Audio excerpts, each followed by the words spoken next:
Hi, I just wanted to quickly teach you how to caption a video using YouTube Studio. Well, the first thing you're going to have to do is upload your video. So I'm opening YouTube Studio. That's what I'm attempting to do. Okay, so I'm in YouTube on my school account currently because I want to upload it for a student, right? And so you go to your little name with the options. I'm going to move this over here so you can see all the options. And I'm going to click here on YouTube Studio. The only problem with Chromebooks is they can be slow. So you upload your video, right? I'm going to hit create. I'm going to upload my video, select files,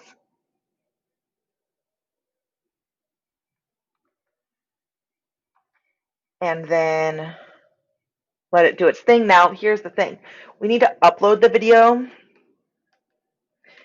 How to caption a video.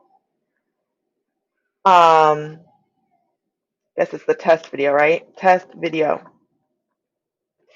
And then I am going to determine all my settings. Make sure it's all English. Yep, language, subtitles, and closed captions. Select the video language if needed. English. I could directly upload captions, but I don't have them right now. So, because I want YouTube to do its thing and let it work. So I just make sure all my settings are where I want them. I'm going to click next. I'm going to click next again. I'm going to click unlisted. And I'm going to click next save. Okay, now here's the kicker. It's not automatically ready for your captions. So I'm going to pause and come back and show you what to do next to make sure your video gets captioned. Here we go. Okay, so once your video has been uploaded and you can go back to it.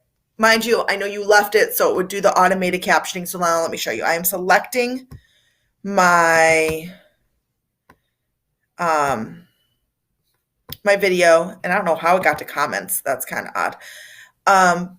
Typically when you select your video, it looks like this. You're going to come over here to the left and you're going to scroll down to where it says subtitles.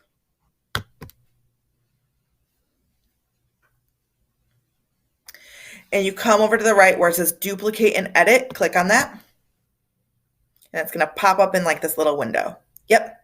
Okay. I don't like doing it in paragraph form like this, really. The only thing I'm going to do quickly is go ahead and make some corrections like capitalize all the I's, because that's a little bit easier here than it is everywhere else.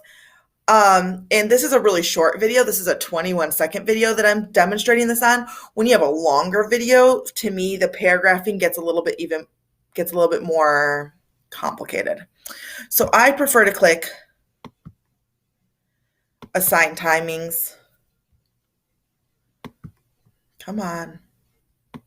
There it goes.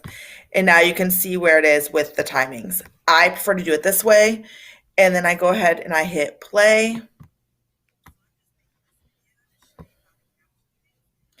Okay, and I'm going to go ahead and go ahead and correct some of the punctuation. So I understand it takes time. So I need to show you how to caption things, period. It is helpful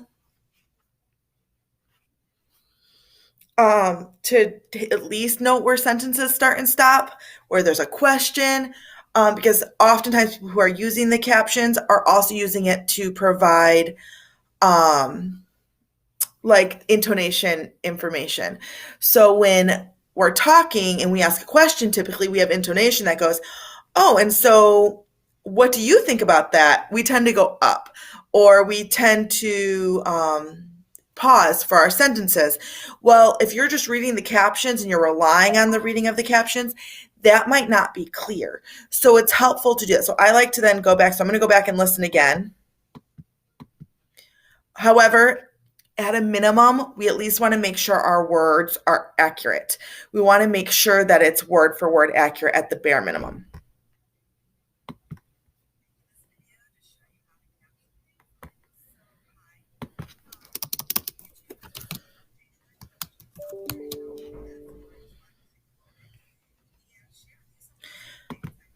pause.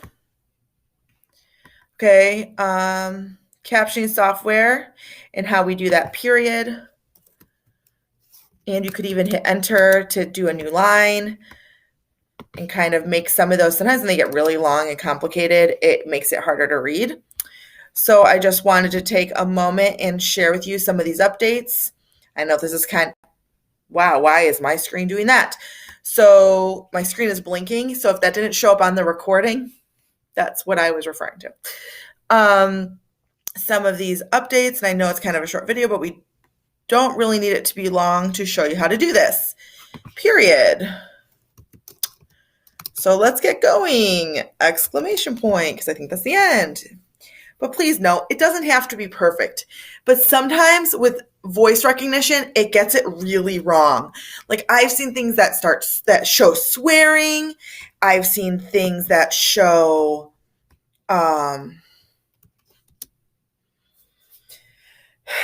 like one teacher said this and it showed up as this, especially if you're giving long directions like first, then, this, that. It's really helpful if you can at least make sure that's clear in your captioning.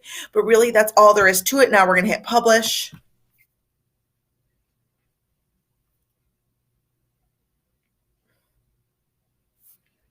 And you can see that it's done. From here, we can go to these 3 dots and we can download it. I would recommend as an SRT, but whatever format you need, because then you can upload it to Canvas, you can upload it to Facebook, you can not that we're using Facebook as educators, but you know what I mean. We can upload it to Facebook, we can upload it to Google Classroom, we can even input that SRT file into a video that's in our Google Drive. So like you can really use that anywhere. I hope that helps. That's it. Bye guys.